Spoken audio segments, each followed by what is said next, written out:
Olá pessoal, tudo bom com vocês? Eu sou o professor Renilson e hoje a gente vai, dar início aí aos nossos exercícios do terceiro módulo, né? Vocês podem ver aqui já um exercício bem bacana que eu elaborei aqui para a gente testar a nossa lógica. Então ele diz o seguinte, olha só, segundo a sua lógica de programação, né, quais aí as opções estão presentes em um menu eletrônico de delivery? E aí, geralmente, quando a gente vai acessar lá aquele Uber Eats, né, ou um delivery para pedir alguma comida, a gente se depara ali com algumas opções, né? E geralmente, para hambúrguer, foi o que eu separei aqui, a gente tem, né, o pão, o tipo de pão que a gente pode escolher, a carne, o queijo e colocar ali, né, algumas observações pro delivery, né, quando ele for trazer o teu lanche, né? Ou fazer o hambúrguer. Beleza. Nesse caso aqui, né? A gente primeiro se depara ali com o tipo de pão que a gente quer. Então ele seria ali um americano, um italiano ou um pão brioche, né?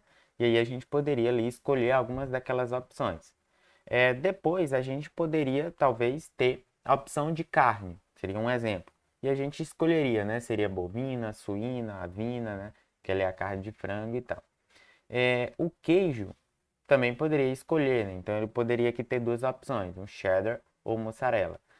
E colocar ali algumas observações, como por exemplo, eu quero a carne bem passada. Beleza, eu quero também um hambúrguer sem alface. Também poderia ser dessa forma. E aqui a gente pode ter um detalhe, né, de como a gente iria construir esse programa, né? Como a gente iria fazer para que o usuário tivesse essas opções.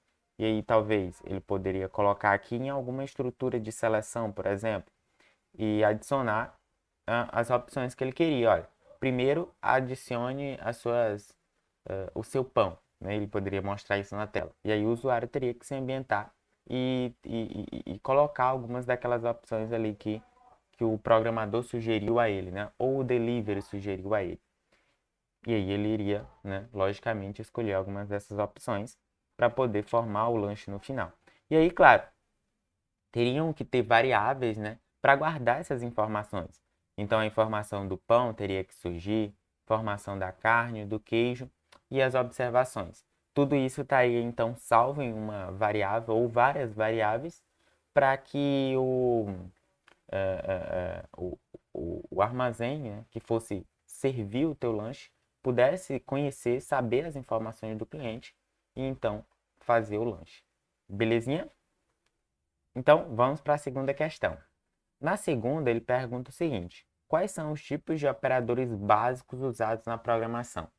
E aí, a gente tem como resposta, né, claro, são os operadores lógicos, os relacionais, os aritméticos e o de atribuição. Os operadores lógicos é aqueles relacionados às condições, né? Teria que usar ali o i ou o or. E os operadores relacionais é aquele quando eu quero relacionar uma variável com a outra, né? Seria o igual igual, seria o maior que, menor que, né? Todos esses aí são operadores que eu posso relacionar uma variável com a outra. Saber se uma variável é maior do que a outra, menor do que a outra, igual a outra, entendeu? Os aritméticos, ele já é para a gente, né, fazer cálculos numéricos, né? Então, utilizar ali as variáveis para fazer cálculos, como, por exemplo, somar, subtrair, né, fazer divisões, encontrar o módulo de um número, que seria o valor absoluto, né? Encontrar o resto de uma divisão. Então, tudo isso aí a gente pode utilizar os operadores aritméticos para fazer essas manipulações na programação. Já o de atribuição é quando queremos atribuir um valor a uma variável, né? Então, quando queremos fazer esse tipo de manipulação, a gente utiliza os operadores de atribuição, que são o igual, né? Esse sim são os operadores de atribuição na linguagem Python. A terceira questão, ela é bem bacana também, porque ela vem e pergunta, né, quais serão as proposições que vão ser verdadeira ou falsa. Então, vem comigo que a gente vai responder ela aqui. A letra A, ela diz o seguinte: 5 é menor do que 20, né? Sim, aliás, 5 menos 20 é maior do que 7.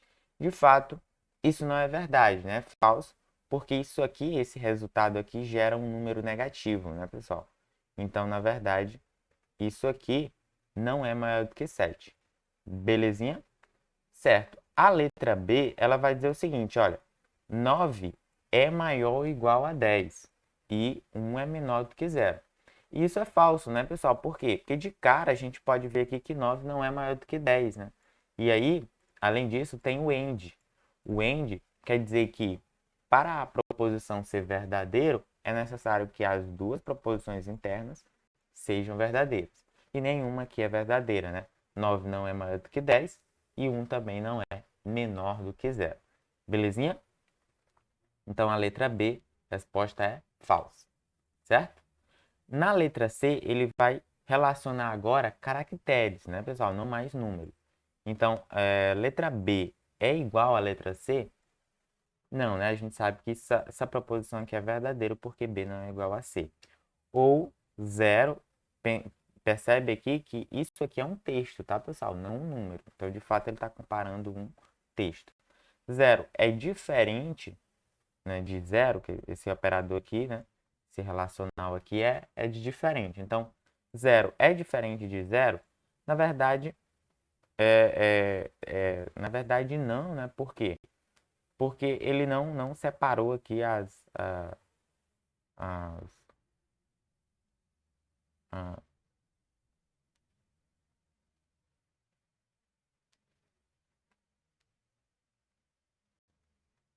a outra proposição, né? Ele se refere a um texto também. Então, aqui ele diz, olha, zero é diferente de zero? Percebe aqui que ele não está comparando o número, né, pessoal? E sim o texto zero. E, de fato, eles são diferentes. Por quê? Porque um está com letra maiúscula e o outro com letra minúscula. Belezinha? Então, nesse caso aqui, vai ser verdadeiro por quê? Porque o operador ou, apenas uma das proposições tem que ser verdadeira para que ela toda seja verdadeira. Beleza? Então, nesse caso aqui, na linguagem Python, ele ia retornar um true. Beleza? Ou seja, um verdadeiro. Então, a resposta letra C é verdadeiro. A letra D, false, é igual a false. De fato. Por quê? Porque eu estou comparando um dado booleano, né, pessoal? Que é o tal do dado lógico. Então, false é igual a false? Sim, de fato, eles são iguais. Beleza? A letra E, então, essa proposição aqui se daria verdadeiro. A letra E diz o seguinte, olha, esse aqui a gente lembra que é o operador para resto da divisão, né? Então, 9 dividido por 3 é diferente de 10? Nesse caso, sim. Beleza? Por quê? Sempre vai ser, né? Porque sempre o resto da divisão de 9 por 3 vai dar um número diferente de zero. Beleza? 9 dividido por 3 ali dá 3, né? E sobra zero. E, de fato, o zero é diferente de 10. Então, essa afirmação aqui, né? Também é verdadeira. Beleza? Voltando, então, para as outras, a gente vai ver aqui na nossa quarta questão, ela diz o seguinte, ó. Olhando para o código a seguir, né, referente ao uso dos operadores em Python, o que a máquina irá printar na tela? Então, ele vem aqui e declara variáveis, né? E atribui aqui valores dessa variável, número 1 e número 2. Depois, ele vai printar o resto da divisão, que é o operador aritmético que a gente está utilizando aqui, é o porcentagem. Então, número 1, dividido por 2. Qual que é o resto dessa divisão? E aí, ele vai printar na tela. De fato, quando a gente pegar aqui 10 e dividir por 2, vai sobrar zero, né? Resultado é 5. Se a gente pega, então, o número 2, que é 19, e divide por 2, de fato, ele resta 1, né? 19 dividido por 2 ali dá 9, né? E sobra 1. Beleza? Então, beleza. Show. O print, né? Tem outros prints aqui que diz o seguinte. Essa proposição é... E aí ele vai relacionar aqui, ó. Já utilizando os operadores relacionais. Então, o número 1 dividido por 2. Qual que é o resto dessa divisão? A gente viu que é zero. Zero é igual a zero? Sim. De fato, zero é igual a zero. Então, essa proposição vai ser true. E aí ele mostra aqui, ó, nessa terceira linha, o que será printado na tela. E de fato é true. Print. Essa proposição é... E aí ele pega o resto da divisão novamente, né? E iguala a zero. Nesse caso vai ser falso porque o resto é 1. Não é igual a zero. Portanto, proposição falsa. Belezinha? Aí, isso aqui é interessante porque Porque percebe que a gente conseguiu encontrar o resto de uma divisão por 2. E aí, quando o número é par, ele retorna zero, né? Ou seja, o resto da divisão é zero. E quando é ímpar, o resto da divisão é 1. E isso é legal, porque agora a gente pode criar um algoritmo para verificar se um número é par ou ímpar. E utilizando, né, aquelas condições. Beleza? A estrutura de condição que a gente vai ver na próxima aula. Então, já adiantando um pouquinho do que a gente vai ver na próxima aula, é exatamente as estruturas de seleção, beleza? Que é o se e o se não. Na linguagem Python, a gente viu que a gente utiliza if, else. Então, aqui, ó, ele vai pedir uma informação ao usuário, e aí a gente vem com uma nova função, que é a função input. A função input, ela exatamente pede uma informação ao usuário, beleza? É semelhante lá aquele comando leia do Portugal. Então, ó, ele pede aqui uma informação e imediatamente ele converte essa informação para inteiro. A gente também vai aprender essa nova função aqui, beleza? Que é converter um número para inteiro. Por que isso? Porque toda informação vinda pelo usuário através do input, ela vem como um formato string, ou seja, formato caractere. E para a gente poder, né, fazer cálculos numéricos com essa variável, a gente precisa converter ela para inteiro, belezinha? Por isso eu peguei aqui, ó, essa informação aqui do input, toda essa informação vai ser convertida para inteiro. Por isso que eu joguei aqui dentro dos parênteses do int, tá? O int é a função que a gente utiliza para converter um valor para inteiro. Belezinha? E aí, imediatamente, ela salva aqui, ó, dentro da variável num. Em seguida, ele vai fazer essa condição. Se o resto da divisão de num por 2 for igual a zero, então beleza. Estou tratando o número par. Se caso não for, então eu estou tratando o número ímpar. Belezinha? E aí eu faço essa concatenação com format.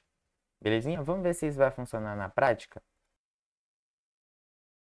Beleza, já abri aqui o meu PyCharm e aí eu vou digitar aquele código que a gente tinha, né? Primeiro a gente vai vir com a variável num, vai converter para inteiro o input, ou seja, o que o usuário informar. E aí aqui dentro eu coloco um texto para esse input. Texto eu vou dizer, ó, entre com um número, né? Com um número inteiro. Simples assim. Pronto, aqui já está feito. E agora eu venho com a minha condição, ó. E aí eu nem preciso colocar os parênteses, olha que maravilha. Python já fornece essa estrutura para a gente. Então, se o num porcentagem 2 for igual a zero, então eu estou tratando de um número par, não é verdade? Então vou só colocar os dois pontos, ó, dar um print bem aqui mesmo, na mesma linha, que ele já ajuda a gente a fazer isso. Print o número. E aí eu utilizo aqui as chaves, né? É par. Beleza? Agora, basta que eu venha com format e coloque o num aqui. E aí ele vai adicionar o num exatamente dentro das chaves. Belezinha? Aí aqui, ó, eu venho com o else. Else, se não, né, eu venho com dois pontos, ele dá um print. Print para mim dizendo o número é ímpar.